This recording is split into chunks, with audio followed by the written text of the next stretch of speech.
Primeiramente, agradecer ao professor Giovanni e ao advogado, o Dr. Daniel Mota, por essa oportunidade de estar aqui na Unesp, de estar falando nesse evento tão significativo. Mas eu ainda vou me vingar dessa, porque, na verdade, eu vim aqui para aprender, né? E de última hora fui convidado para fazer parte dessa mesa e falar por último, depois da exposição de memória de uns 3, 4 GB do Silvestre, e depois da capacidade de articulação e abordagem dentro dos temas tão brilhante feito pelo Ricardo, do Ministério do Trabalho. Então, na verdade, eu entrei numa gelada, mas vou procurar vender o meu peixe aqui, né, como procurador do trabalho, e procurar fazer alguns relatos apenas da nossa experiência no Ministério Público do Trabalho, na questão do trabalho, no mundo do trabalho. Antes de mais nada, eu queria só fazer uma pergunta. Alguém aqui já ouviu falar em procurador do trabalho? Então, sejam honestos, pode levantar a mão. Alguém já tinha ouvido falar? Até que não está tão mal, porque a semana passada eu falei para os estudantes de Direito do 5º ano da Unip, Bauru, de 173, Não, você vai ler, uma faculdade de Direito. Não, mas eu acho que é assim que a gente se solta para poder falar, para desenvolver uma ideia. Bom, feita essa primeira abordagem, assim, né? Eu vou falar um pouquinho, para falar do Ministério Público do Trabalho, necessariamente, não tem como eu fugir de falar um pouquinho só. Eu sei que aqui eu estou no meio de estudiosos que com certeza já estudaram essas questões, mas eu preciso falar um pouquinho da minha visão, que, como jurista que milita no dia a dia do direito do trabalho, da minha visão de como as normas trabalhistas foram inseridas na sociedade brasileira. Então, já começando com a CLT, nós notamos que no Brasil a compilação de normas trabalhistas, através de um código, né, corporificadas, um livro, ela se deu primeiramente por decreto. Não houve discussão com a sociedade, não houve discussão no parlamento, não houve discussão com os atores sociais do mundo do trabalho. Então, a primeira questão que a gente tem que observar no Brasil é isso. A CLT foi editada por decreto durante um governo ditatorial. E justamente foi feito assim, porque foi uma forma do Poder Executivo na época, do Poder Central, dar uma resposta aos movimentos sociais, aos movimentos sindicais que estouraram no Brasil no começo do século, né, por influência dos imigrantes europeus, que trouxeram a cultura já de mobilização, de sindicalização.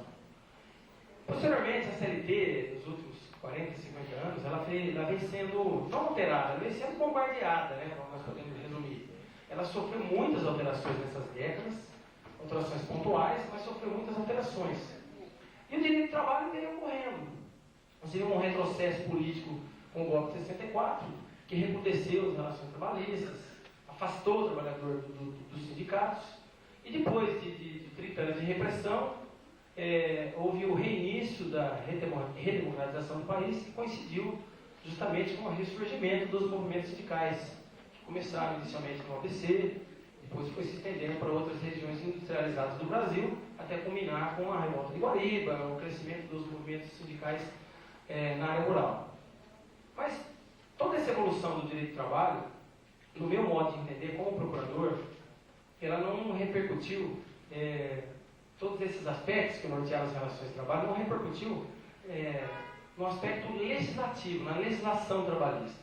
A nossa legislação, como eu disse, ela se iniciou por decreto e depois ela foi sendo editada ao sabor dos fenômenos econômicos ou dos fenômenos políticos sociais. A legislação trabalhista no Brasil, dificilmente ela resulta de uma discussão ampla com a sociedade, de uma discussão nas casas legislativas adequadas. Geralmente é feito agora por medida provisória, mas teve a época dos decretos-leis e tudo mais. Então, as alterações legislativas na legislação trabalhista no Brasil sempre foram ao contrário do que se almeja, do que seja uma lei, né, que é a vontade popular materializada no instrumento legal votado no parlamento. Isso dificilmente ocorreu. Aí nós temos um outro fenômeno, um outro acontecimento no Brasil, que estou falando bem resumidamente, tá, gente? Que é um marco diferenciador aí das relações trabalhistas e do direito do trabalho, que é a Constituição Federal de 1988. Talvez porque nós tenhamos passado aí, o Brasil tenha passado por um período grande de ditadura, de ausência de liberdades públicas. Então a Constituição de 88, é chamada de Constituição Cidadã, Constituição Trabalhista, tudo que chama Constituição, na verdade ele é um marco diferenciador das relações de trabalho no Brasil, porque ela elevou a nível constitucional direitos mínimos do trabalhador. Pode parecer assim, absurdo, né? Colocar direito ao fundo de garantia, ao aviso prévio na Constituição, né? Sendo que a Inglaterra não tem Constituição nem escrita, ou países que têm Constituição de 20 artigos e tal, mas não. Na visão de quem milita no direito, foi muito importante a constitucionalização de alguns direitos, porque no Brasil, um país periférico, falar em direito do trabalho é uma coisa de conservador, de quem é contrário ao desenvolvimento. Esse é o argumento que sempre vem nas grandes campanhas e o que impera que o poder econômico consegue impor nos meios de comunicação. A Constituição 78, além de constitucionalizar os direitos trabalhistas e sociais, ela também criou alguns mecanismos de proteção da cidadania. Vários instrumentos jurídicos foram criados e também alguns órgãos e entidades ganharam poderes de representação e de fiscalização dos direitos da cidadania e dos direitos sociais como um todo. O primeiro deles foi a elevação da regulação da atividade sindical na Constituição, né? Foi um grande avanço também. A Constituição estabeleceu que o sindicato é legítimo em representação da categoria, colocou lá as formas de participação do sindicato, de uma maneira genérica, mas colocou. Um outro ponto de evolução do mecanismo de cidadania foi a ampliação dos poderes do Ministério Público. E aí eu começo a falar um pouquinho, causa própria, defendendo aí a ampliação dos poderes do Ministério Público, até porque, em regra, nos países periféricos, as sociedades geralmente são indefesas. Os menos abastados são indefesos. Então, esses três avanços, a constitucionalização dos direitos trabalhistas e sociais, a elevação da condição do sindicato como representante da categoria, que já existia na legislação ordinária, mas foi colocada na Constituição, e a ampliação de poderes do Ministério Público, de uma maneira genérica, foi muito importante para que, pelo menos, o direito do trabalho e o direito social passasse a ser discutido de uma maneira conexa aos direitos fundamentais. Como eu disse, o direito do trabalho no Brasil sempre foi tratado como concessão, como favor. Não foi nunca foi tratado como uma conquista. Houve conquistas? Houve muitas conquistas no direito do trabalho no Brasil, mas no aspecto legislativo não. Houve conquistas em termos de categoria, em termos de avanços de negociações coletivas, mas em termos de conquistas legislativas, sempre o direito do trabalho foi relegado ao segundo plano. E esse revigoramento das relações trabalhistas pela Constituição de 88 fez com que muitos atores sociais que estavam adormecidos passassem também a participar dessa discussão. Por exemplo, a Justiça do Trabalho, que era vamos dizer assim, quando eu fiz a faculdade era chamada de justicinha, mas isso tinha razão quem dizia isso da Justiça do Trabalho, porque a Justiça do Trabalho, na verdade, era um departamento. Foi criado como um departamento do trabalho. Uma salinha lá, um representante do empregado, empregador, que ninguém opinava nada, depois isso continuou, ela virou ramo do judiciário, mas sempre como uma meia-justiça. Sempre como uma meia-justiça. De 88 para cá, a Justiça do Trabalho também ganhou alguns poderes, então foi ampliada a sua competência e passou a influir diretamente nas relações trabalhistas. Essas relações trabalhistas, e eu vou ultrapassar a abordagem que já foi feita aqui pelo Diese, pelo Silvestre e também pelo Ministério do Trabalho, eu vou entrar no aspecto coletivo dessa abordagem, porque aí é o campo da minha atuação. Ela trouxe um revigoramento com a ampliação do poder do Ministério Público. O Ministério Público do Trabalho, que não existia até então, passou a ser um ramo do Ministério Público da União. Isso a Constituição de 88 transformou. Antes, o Procurador do Trabalho, ele era vinculado ao Ministério da Justiça. Tinha uma salinha lá em Brasília, e espalhada em algumas cidades do país. O Procurador do Trabalho se limitava a dar um parecer de recurso ordinário na Justiça do Trabalho, fiscalizar eleições sindicais e instaurar instâncias em caso de greve, em serviços essenciais. Era mais repressor do que defensor de direitos. Quando o Ministério Público do Trabalho ganhou o status de Ministério Público, com a Constituição de 88, ele recebeu a incumbência do povo de defender o cidadão trabalhador em decorrência das relações de trabalho.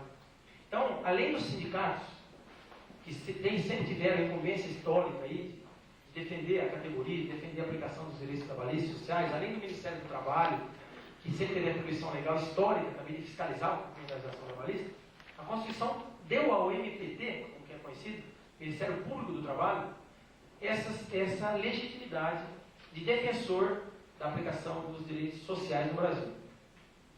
Essa legitimidade dada pela Constituição, né, esse poder, só se materializou em 1993. Houve um descompasso aí, houve um período que o Ministério Público ficou aí dando cabeçada para lá e para cá, participando de seminários, se encontrando, e até que foi editada a Lei Orgânica Nacional do Ministério Público da União. Essa lei regula as atribuições do Ministério Público Federal, que é um promotor na Justiça Federal, que eu dou um exemplo que todo mundo deve conhecer, o meu colega Luiz Francisco, que é o procurador da República em Brasília, que tem feito um trabalho excepcional aí no combate à corrupção, à impunidade. Então, ela regulou as atribuições do MP Federal, as atribuições do MP do Trabalho, que órgão ao qual eu pertenço, regulou também as atribuições do Ministério Público Militar, que ainda existe no Brasil, em alguns estados, e regulou também as atribuições do Ministério Público do Distrito Federal e Territórios.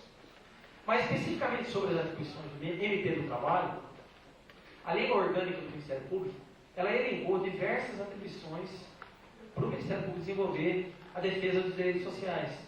Ela deu ao Ministério Público do Trabalho a legitimidade para propor ação civil pública trabalhista. Muitos de vocês devem ter ouvido falar já de ação civil pública para a defesa do meio ambiente, do patrimônio histórico, turístico, paisagístico, ação civil pública de defesa do consumidor, não é? Ação civil pública em defesa de mutuários do sistema financeiro. Agora, a Lei Orgânica também deu ao MP do Trabalho a legitimidade para a procuração civil pública na Justiça do Trabalho. Então, diversas irregularidades, práticas ilegais relatadas aqui pelo Ricardo, são objeto de ações civis públicas hoje na Justiça do Trabalho. E isso graças à ampliação de competência da Justiça Obreira, né, como é chamada, e graças à inserção do Ministério Público do Trabalho como um ramo do MP da União. A lei também deu atribuições para o MP do Trabalho de defender os menores, os incapazes e os índios em decorrência das relações de trabalho. Vejam bem, relações de trabalho, mas de emprego não. O Ministério do Trabalho não é o Ministério Público do Emprego, das pessoas que estão empregadas com carteira assinada. É o Ministério Público defensor de todos os trabalhadores, autônomos, avulsos, informais, de tudo. Essa legitimidade para defender os menores, índios e adolescentes nas relações de trabalho, dá ao Ministério Público hoje poderes para fechar guardas mirins que trabalham na clandestinidade, dá poderes ao Ministério Público de interditar empresas e até de promover representações criminais, só que a ação penal fica a cargo do MP Federal, por abuso na exploração de crianças e adolescentes. A Lei Orgânica também deu competência ao MP do Trabalho de instaurar inquérito civil. Então, o que é inquérito civil? Inquérito civil é um instrumento legal, né, pelo qual o Ministério Público, quando ele recebe uma denúncia para investigar aí, de práticas abusivas, de discriminação, de acidentes de trabalho, de exploração do trabalho infantil, o inquérito civil propicia ao Ministério Público requisitar documentos de órgãos públicos, de entidades privadas, possibilita a requisição de testemunhas, de perícias, e o descumprimento acarreta até a prisão daqueles que se negaram. Então, o inquérito civil criado, o inquérito civil trabalhista criado na nossa lei orgânica, é um instrumento muito forte, muito pesado, e tem que ser assim, para que o Ministério Público do Trabalho possa realmente exercer suas prerrogativas e defender a aplicação dos direitos sociais. Várias outras atribuições a lei orgânica nos deu, entre elas de também processar até sindicatos. Existe a ação anulatória, que foi criada pela lei orgânica, que se destina a anular cláusulas de acordos e convenções coletivas que violem as liberdades individuais. Cláusulas que impõem contribuições para membros de categorias sem respeitar a direito de oposição, e cláusulas que impõem, às vezes, discriminação de salários de menores ou de mulheres. Nós entramos com várias ações anulatórias já, de acordos coletivos, que contemplavam salário diferenciado para mulher, salário diferenciado para menor. Então, essa é uma outra medida judicial que o Ministério Público do Trabalho detém, que não é só voltada a processar empresas. O Ministério Público do Trabalho também tem atribuição para defender a moralidade administrativa. Vou dar alguns exemplos. Várias empresas públicas, sociedades de economia mista, até órgãos públicos de administração direta, como é o caso de prefeituras, autarquias, adotam como regime para contratar seus empregados a CLT. Então, no Brasil tem dois tipos de regime. O regime estatutário, que é o regime dos servidores da Unesp, da USP, do Judiciário, de algumas prefeituras, que é o regime legal, né, conhecido, e o regime da CLT, que é o regime geral, o regime dos trabalhadores em geral. Então, quando essas empresas públicas, autarquias, sociedades de economia mista, municípios, adotam o regime da CLT, elas estão obrigadas a seguir as regras de contratação da administração pública em geral. É o artigo 37, inciso 2 da Constituição, que obriga a fazer concurso público, processo seletivo de provas e títulos. E, invariavelmente, nós nos defrontamos com denúncias de nomeação de apariguados, por municípios, empresas que não realizam concurso. Então, o Ministério Público também tem legitimidade para anular concursos dessas pessoas jurídicas, desses entes públicos, né, que procedem contra a lei, e também de exigir a realização de concurso na defesa de quem? Na defesa de todos os cidadãos trabalhadores que são candidatos em potência a se submeter ao concurso público. Recentemente, em Bauru, eu consegui suspender um concurso público de uma empresa pública que discriminava a inscrição de trabalhadores que não tivessem experiência em carteira nos últimos 2 anos. Ora, com o desemprego desse que nós convivemos hoje, a maioria dos candidatos a um concurso público não tem a carteira montada nos 2 últimos anos. Convoquei a empresa, não aceitou ajustar sua conduta, né, dentro do inquérito, houve uma ação, conseguiu eliminar, e esse concurso foi reaberto sem essa cláusula discriminatória. Então, o Ministério Público do Trabalho, não dá para enumerar tanta coisa, até porque o horário é curto, mas tem várias atribuições em defesa do cidadão trabalhador. Bom, a realidade que nós encontramos aí, eu estou no Ministério Público, vou completar 6 anos agora, dia 28 de junho de 2002. Eu cresci em 1996. Antes eu fui bancário, fui advogado de banco e advogado também trabalhista particular. A realidade que o MP do Trabalho vem encontrando nos últimos anos, o colega do Ministério do Trabalho aqui, o Dr. Ricardo, já explanou alguns meios de fraudar a legislação trabalhista, característicos, né?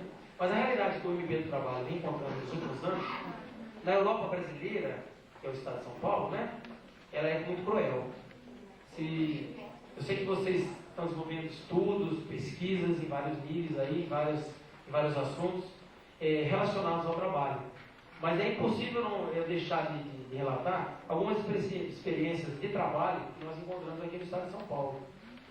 Nós estamos abordando terceirização, moralidade pública, né?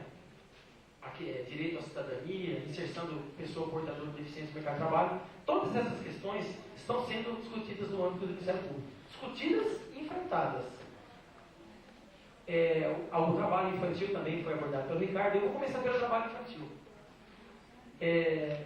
A 80 quilômetros de São Paulo, nós encontramos no ano passado, junto com a fiscalização, recebemos denúncias, né? Denúncia anônima de exploração de trabalho infantil. Mas trabalho infantil mesmo, criança de 5, 6, 7 anos trabalhando.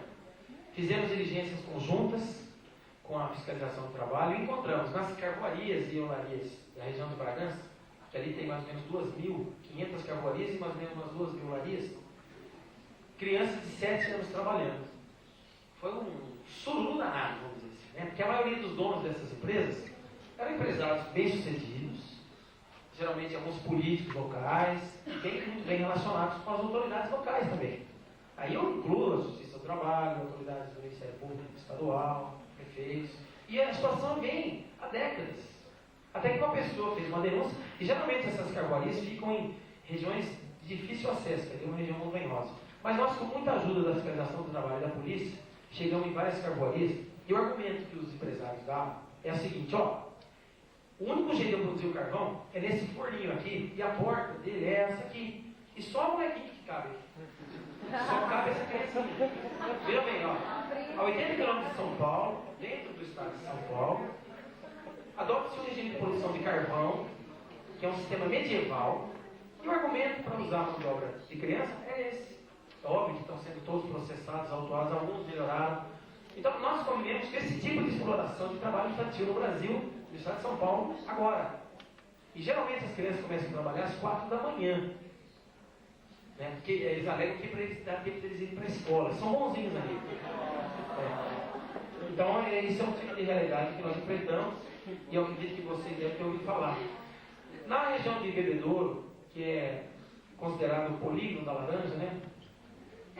É a região do Triângulo do Sol ali, que é uma região muito rica. Assim, se a gente fizer uma divisão de renda per capita, mas é rica em concentração de renda. Nós encontramos, de 1997 a 2000, mais ou menos, a implantação do regime de cooperativas na colheita da laranja, que o Ricardo muito bem abordou. Um total desvirtuamento do uso desse valoroso instituto que é o cooperativismo. Usou-se cooperativas lá, por uma questão econômica, houve um conflito entre as indústrias de suco, que exportam mais ou menos 10 bilhões de dólares ao ano, e ela é vital no equilíbrio da balança comercial brasileira, portanto ela tem todo o apoio do sistema financeiro nacional, dos bancos públicos, do governo federal. Essas indústrias, elas tiveram conflito com os produtores de laranja em 1994, e ele foi resolvido no CAD, do Ministério da Fazenda, da seguinte maneira: a indústria falou, tudo bem, eu pago o preço maior da laranja, porque os produtores alegavam que a laranja estava com o preço alto lá fora, mas o preço pago aqui era muito pequeno, então o custo era muito alto para colher, essa coisa toda. Então o acordo foi no seguinte sentido: um aval do CAD. Tudo bem, a indústria falou, a indústria assim, eu já não tenho constrangimento de falar o nome não, está tudo nos processos judiciais. Citrosuco, Cutrale, Citrovita, Fischer e tal, as grandes indústrias. E várias com capital internacional. As indústrias chegaram e disseram assim, olha, eu vou parar então eu vou pagar o preço que vocês querem, só que eu não colho mais. Historicamente a laranja sempre foi colhida com mão de obra contratada pela indústria. Uma mão de obra que não era ideal, mas era através das empresas, empreiteiras de colheita, né? Que cumpria ali os acordos coletivos rurais, da cesta básica, transporte e tal. Então a indústria falou, tudo bem, eu pago o que vocês querem, mas não colho mais. Só que eu tenho a solução, viu? Vocês não precisam usar a legislação trabalhista, não. Houve uma mudança na CLT aí, foi alterado um artigo da CLT que vai dar para contratar cooperativa tranquilamente, não vai ter mais problema judicial no final da safra, é muito mais barato. E foi a implantação do regime de cooperativas na colheita de laranja. Por que eu estou dizendo tudo isso? Que a cooperativa, para fornecer mão de obra, pela lei 5.764, que é a lei que institui cooperativas no Brasil, e pela CLT, cooperativa para fornecer mão de obra é ilegal. Porque o princípio do cooperativismo o nome já está dizendo, a cooperação, é o trabalho em igualdade de condições, é o contrário da subordinação. Então, cooperativa, o cara trabalha para ele mesmo, em regime de união para dividir o lucro ou a produção. Não é? Exemplo aí, cooperativas de médicos, cooperativas de taxistas. Mas cooperativa, para colher mão de obra, era só para tirar direito trabalhista. E mais, como não tinha salário fixo, deixou de ter um salário mínimo fixo, porque assim, a colheita com registro de carteira, como é o corte da cana, tem um fixo mais a produção. Isso está inserido nas negociações coletivas, nos acordos. Com o regime de cooperativa, precarizou-se ainda mais, porque passou a ser tudo por produção. Por produção, então o pai chega em casa, você também vai colher? É contado por mão, você. Então crianças de 10, 8, 12 anos passaram a colher e deixaram de frequentar a escola. E mais, tem lugar no pé de laranja, porque na região da laranja tem pé de laranja enorme, que a escada não chega. Então a criança, como é mais leve, tá vendo? Da mesma forma da hipocrisia de usar menor na carbonia, usa a criança para ir na ponta da escada para pegar a melhor laranja que está lá na ponta. Esse era um dos argumentos. Então, nós convivemos diariamente no Brasil e no estado de São Paulo com piores formas de exploração do trabalho infantil. Outro relato que é curioso eu dizer, que faz parte do meu dia a dia como procurador de trabalho, é a realidade que nós vivemos no Brasil do imobilismo das entidades sindicais nos últimos anos. Infelizmente, ele tem que enfrentar essa situação, porque o sindicalismo brasileiro sofreu uma explosão no final dos anos 70, com um reinício precário das liberdades democráticas, com a liberdade de imprensa, né, com a rediscussão das questões sociais. E depois houve também um crescimento do movimento sindical no período inflacionário, onde as grandes negociações, as grandes greves, eclodiram e tudo mais. A partir do momento em que houve a abertura comercial no Brasil, que houve aí o início dessa globalização, essa coisa maluca e tal, de modernização às avessas, houve um choque no movimento sindical. Eu lembro que a garota, a primeira bandeira do movimento sindical, quando tinha uma greve bancária, era primeiro, não pagamento de externa. É o primeiro item da pauta de negociações. Concordo que isso aí era importante historicamente, teve que acontecer, mas só que nos últimos anos houve uma parada. Uma parada, concordo com o soviético quando ele disse, até por falta de alternativa, e por uma questão de forças mesmo. Na medida que o capital brasileiro foi aberto, as privatizações iniciaram, houve uma explosão aí do capitalismo de investimentos no Brasil, de vendas estatais, que realmente desestruturou. Desestruturou mesmo, até porque um grande contingente do sindicalismo brasileiro estava enclausurado nas estatais. E com a desmobilização das estatais, houve também uma contribuição para desmobilizar o movimento sindical. Isso eu falo com conhecimento de causa nos últimos 6 anos, porque vivo isso. Participo de negociações coletivas, de mediações, e salvo algumas grandes categorias organizadas, o movimento sindical brasileiro está com compasso de espera. Haja vista o que vem acontecendo aí, como foi dito aqui pelo Silvestre. As reformas, quais foram as reformas ou as mudanças legislativas que nós tivemos nos últimos anos no Brasil? Banco de horas, contrato a prazo determinado, participação nos lucros, mas na verdade foi usada para autorizar trabalho domingo, medidas provisórias sucessivas aí para precarizar direito, e sem qualquer tipo de reação, salvo, como eu digo, existem grandes categorias, sindicatos com uma atuação invejável ainda no Estado de São Paulo, no Brasil, mas deu uma estagnada. E o Ministério Público e o Ministério do Trabalho dependem muito da atividade sindical. E eu acredito que depois dessa maresia que nós tivemos aí no movimento sindical, até dos movimentos sociais, agora tem uma possibilidade aí de uma... Eu não vou falar em mudança dos rumos da condução do Poder Executivo, né, que todo mundo está ouvindo falar aí, até os bancos estão aí falando que perigo, né? Cuidado, isso no Brasil. Mas vou dizer, eu acredito também numa reforma, numa ampliação da bancada popular no parlamento, que essa sim vai poder levar a rediscutir esses modelos que nós temos importado aí de precarização. Então eu acredito que o movimento sindical tem que reassumir esse papel, tem que se profissionalizar. Não adianta. Bom, se profissionalizou a campanha do Lula, não profissionalizou? Ela foi profissionalizada. Por que não profissionalizar a atuação dos sindicatos?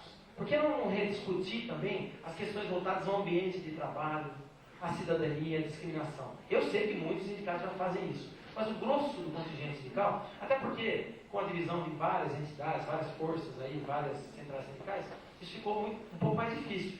Mas às vezes é na divergência que se chega a uma evolução. Então, para o Ministério Público do Trabalho, apesar de ter um caminhão de atribuições na lei orgânica, o Ministério do Trabalho tem prerrogativas muito fortes para defender os direitos sociais. Mas ele é um órgão ainda pequeno para suas atribuições. Vocês vejam, no estado de São Paulo, no interior de São Paulo, são apenas 15 procuradores que atuam na área de inquéritos e ações. Uma população de 40 milhões de pessoas é praticamente ínfimo. Né? Nós estamos evaluando dois colegas procuradores para mais de 110 municípios. Para vocês terem uma ideia, a região abrangida pela Regional de Bauru compreende a grande região de Bauru, a grande região de Marília, Ourinhos, Assis, Presidente Prudente, Alta Paulista, Damantina, isso para receber denúncia e mobilização de tudo quanto é tipo. Então, o MP do Trabalho ainda é um ramo do MP com poucas forças em termos de material humano, mas é um órgão que está procurando desenvolver aquilo que o povo espera, aquilo que o povo deu através da Constituição de 88.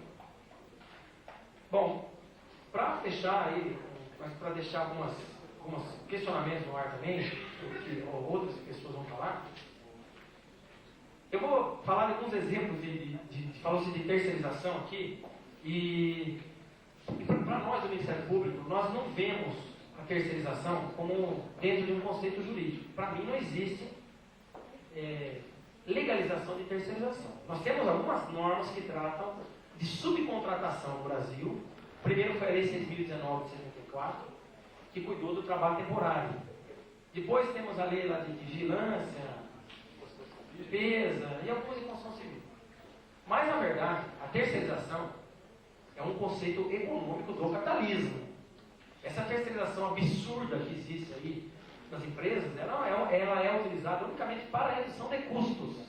Vocês que estudam o fenômeno, como foi dito pelo Ricardo, às vezes a gente é um pouco preguiçoso, porque quanto mais a gente tem coisa para fazer, mais a gente consegue produzir.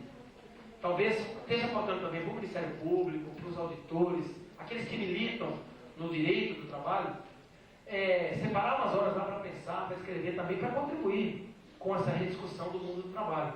Então, a terceirização por Ministério Público, dentro da ótica legislativa brasileira, dentro do nosso ordenamento jurídico, CLT, Constituição de 88, não existe. Ela é um fenômeno econômico. E os exemplos que nós temos de defrontado de terceirização são sempre para precarizar direito. Exemplo, nossa gloriosa instituição financeira, a segunda maior do Brasil, a Caixa Econômica Federal. Eu sou correntista, né? Acho a Caixa um exemplo de banco de fomento, pode ser utilizado como um grande banco de fomento ainda no Brasil, apesar de ser parcialmente utilizado. A Caixa Econômica Federal, por uma orientação do Banco Central, desse atual governo, ela está terceirizando tudo. Nós encontramos na Caixa Federal, recentemente aqui na região do Bauru, Maria e Prudente, estagiário de segundo grau, como foi muito bem abordado aqui pelo Ricardo, digitando cheque. Estagiário de Direito, do curso de Direito, atendendo o telefone do PBX. A Caixa tem temporários, contratado como temporário pela Lei 6.019, que é 3 meses mais 3, há 6 anos, trabalhando na mesma função. A Caixa tem temporário, terceirizado em geral, eles falam, né? Trabalhando em tudo. E agora pior, a Caixa também tem cooperativa de mão de obra trabalhando dentro da Caixa. E vejam, a Caixa que é uma empresa pública federal, com a composição acionária eminentemente majoritária do governo federal, portanto é uma empresa pública, sujeita a regras do concurso público, ela tem 40 mil terceirizados, dentro de um quadro de 80 mil empregados, 70 mil empregados. Agora, pior é isso. Pior que o argumento da Caixa é o aumento da demanda de serviços. Né? Na verdade, a Caixa faz de tudo e não faz aquilo que ela deveria ser feita. Isso é uma crítica pessoal. Então, em termos de terceirização, isso no Brasil também acontece em uma menor escala, mas acontece. Em termos de terceirização, o Brasil é escandaloso, é só para precarizar direitos. Estou terminando, coordenador.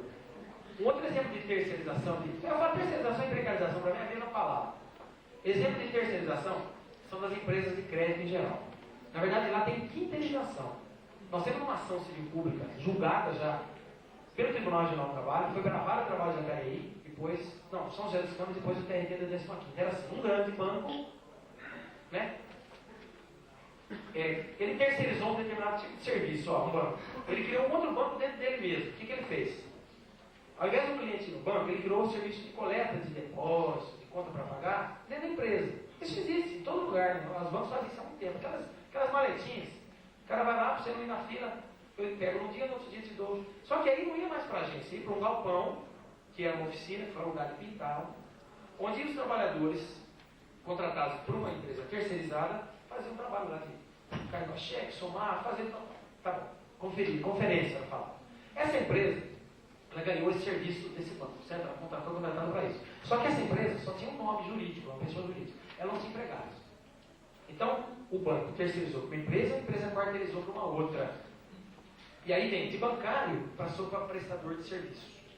De prestador de serviço, passou para limpeza e conservação, dentro do banco, fazendo serviço bancário. E de limpeza e conservação, essa parte da empresa subcontratou uma cooperativa de mão de obra, que aí não tem categoria. Então, daquela categoria de bancário, que tem um instrumento normativo, conquistado com muitos anos de luta, de greves, de negociações, passou para prestador de serviço, depois passou para serviço de limpeza e conservação, e depois para cooperado, que não tem direito a nada. Então, esse é o modelo de terceirização dos bancos, que são o segmento da economia que mais faturou nessa era globalizada que está sendo implantada no Brasil. O que ganha mais dinheiro no Brasil, porque as outras atividades produtivas, todo mundo que trabalha na siderurgia, na agricultura, leva dinheiro para onde? Não leva na minha casa, leva no banco. Então, a matéria-prima do banco é dinheiro, a matéria-prima mais barata da humanidade. E quem tem o dinheiro como matéria-prima tem possibilidade de ganhar muito mais dinheiro. O dinheiro faz dinheiro. E ele tem que mais cumprir a legislação trabalhista no Brasil. Sem falar na provocação de doenças ocupacionais, da alerta, que uma outra dia a gente pode conversar, que o banco é uma indústria de doentes, né? Bom, gente, eu espero ter contribuído dentro desse pouco espaço de tempo com a minha exposição. Eu vou me colocar à disposição a vir outras vezes aqui, mas para aprender também, para discutir com vocês. A Procuradoria do Trabalho em Bauru atende as regiões de Bauru, Marília e Prudente. O telefone da Procuradoria, eu vou deixar aqui, é 014-212-3111. O fax é 212-3133. 212-3111 é o telefone. O DDD é 014.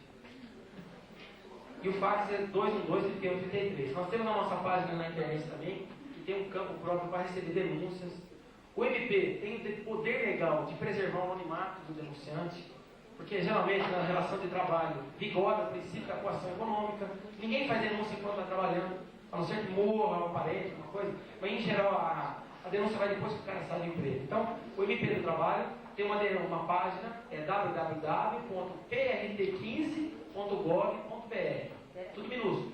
www.prt15.gov.br. É a página da Procuradoria Regional do Trabalho da 15ª Região em Campinas. E tem a página da Procuradoria Geral também em Brasília. É pgt.gov.br. www.pgt.mpt.gov.br. Eu estou falando isso porque muitas denúncias vão pela internet, por telefone e por fax. Denúncias de discriminação, denúncias de exploração de mão de obra infantil, denúncias de acidente de trabalho, descumprimento de normas mínimas de segurança do trabalho, denúncias de precarização e tudo mais. Então, o mundo do trabalho, hoje, na visão do Ministério Público, ele está conectado, para usar uma palavra moderna, conectado, integrado ao sistema de proteção de direitos que a Constituição trouxe para o povo brasileiro. E o órgão carregado de promover isso na esfera judicial é o MP do Trabalho. O MP do Trabalho é empregado de vocês, é empregado da população, e está à disposição. Obrigado pela oportunidade.